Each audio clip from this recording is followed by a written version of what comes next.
Our second award recipient has travelled a little further tonight from her adopted home in Italy. A native of Carsavine in County Kerry, she was among the very first graduates who emerged from the fledgling NIHE Limerick in 1976. Shortly afterwards, she left Ireland with a bachelor's degree and an appetite for all things European. She began her academic career at the College of Europe in Bruges, before returning to the University of Limerick to lecture, and from there to UCD, where she was appointed the Jean Monnet Professor of European Politics, the Director of the Dublin European Institute, and a Vice-President at University College Dublin. She's lectured all over the world, from Beijing to Berlin to Australia and Japan, as a renowned expert on European policy. She's also made an immense contribution to important research on European integration and the strengthening of European studies as a discipline. She's published no fewer than 10 books, over 35 journal articles, and 65 book chapters in leading international academic presses. Among her many awards is the Ordre National du Mérite from the French President, which she received in 2010. And in 2014, she received the Lifetime Achievement Award from the UK Association for Contemporary European Studies for her contribution to the development of European studies as a discipline. She was also awarded a doctorate honoris causa by the National University of Ireland in 2015 and the University of Edinburgh in 2017. She has contributed to debate in Ireland on European affairs and is a passionate campaigner. Ladies and gentlemen, please welcome the 2018 recipient of the UL Alumni Award for her contribution to academia, Professor Brigid Laffan.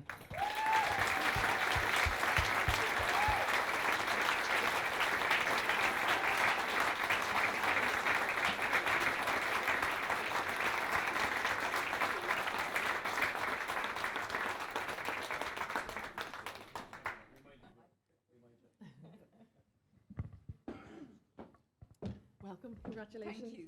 Thank you. I'll give you this. Thank you. Brigid, I'll bring you in. Okay. You were a member of the very first class of students at NIHE Limerick, and when the college opened its doors in 1972. What was it about Limerick that attracted you here to study? Well, it was simply a wish, because I was in Carsavine at school and there was a brochure from something called the NIHE, and one of the areas that they were going to open up was European Studies. And I read it and I thought, I'm going there. It was as instant as that. I went home, took the brochure home, told my parents, I'm going to Limerick. My parents said, there's no university in Limerick. You're not going. And I said, I most certainly am, and that's it. Fantastic. Eye on the prize from the start. Tell me, besides meeting your husband Michael here, what are your fond memories from the early days? Well, I think no one who's gone to University of Limerick over the last 20 years can understand what it was like in the early days. I remember walking down, it was almost like a boreen, to the White House, to the East Room to register as a student. There were only fewer than 120 of us. The great thing was we knew everybody. We knew the staff, we knew the students, we had joined, things that you could no longer do in a university. We went drinking with the staff, with the professors, and we had parties in their houses. Nothing that you could ever do today. So it was a very different, it was also, we met everyone right across the college, engineers. I had friends who were engineers, who were in business, who were in the humanities, in the social sciences. It was a very different time. And we were also, I think, because all of us had to make a big decision to go to Limerick at the time, we were real institution builders. We set up the Drama Society, the Debating Society. I was on the first Student Union Committee. So we did everything. There was no one to do it, and there was no senior class. So we had to do everything. Okay. Sounds great. You've previously said that you would not describe yourself as a Europhile, but rather, and let me get this correct, a political scientist who works on Europe and the European Union. Obviously, in your 40 years as a researcher, there have been huge changes to the European Union and challenges. What have been the more surprising ones for you? Well, I think we're because it's November, the collapse of the Berlin Wall, that was a huge event in human history, something that no one thought was going to happen. And suddenly, within 6 months, what was apparently an established order just came crumbling down, including a wall. And at the time, there was great hope that this was going to be a very good time for Europe, but as we know in history, there are always ups and downs and twists and turns, and things aren't bad in Europe, but they're not quite as stable as they were, as they might have been. How would something like Brexit compare? Sorry, I'm not going to ask everyone the Brexit The question. Brexit question. Hang on now, while I have you. How would something like Brexit, though, compare to something like as seismic as the fall of the Berlin Wall? Well, I think what the lesson for all of us from Brexit should be that societies can very quickly, regardless of how well governed they are, they can lose their moorings. They can lose, really, they can do very stupid things very quickly. And what's... I'll give that one. And what's surprising about the UK is that there isn't anyone there, or there aren't enough people there who say this should not be happening. And it's not, I have personally no problem if the United Kingdom wants to leave the EU, but it shouldn't do it in a way that tanks its own economy and causes problems for everyone else. In 2013, you were appointed director of the Robert Schuman Centre for Advanced Studies at the European University Institute, tucked away in the Tuscan hills near Florence. That kind of sounds nice. Do you feel you're living the Dolce Vita? Well, I most certainly am. Michael and I live in a Casa Colonica, a farmhouse, looking down on Florence with the Duomo in the middle. I walk to work through olive trees.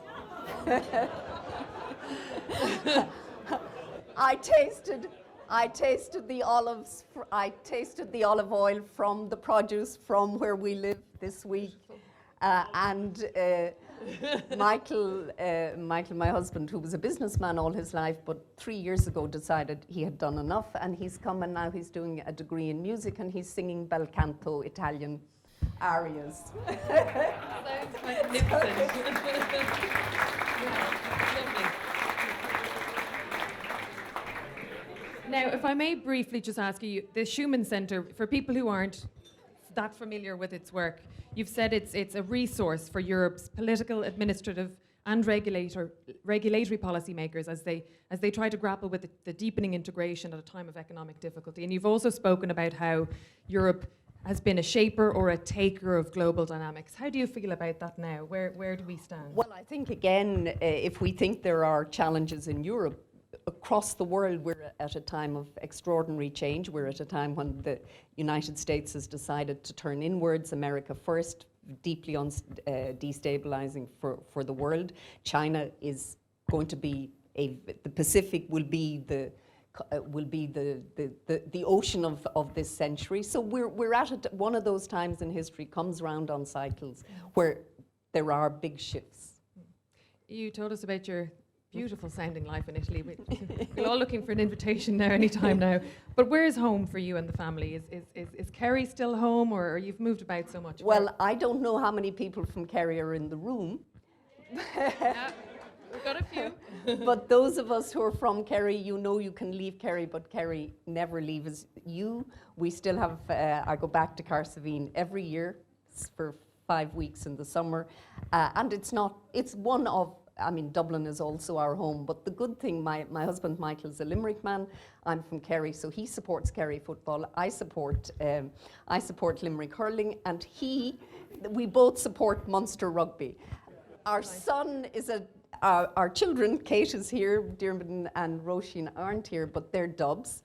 And so for me, the great terror would have been at any stage, because my son was quite a good sportsman, would he have ever played football for Dublin?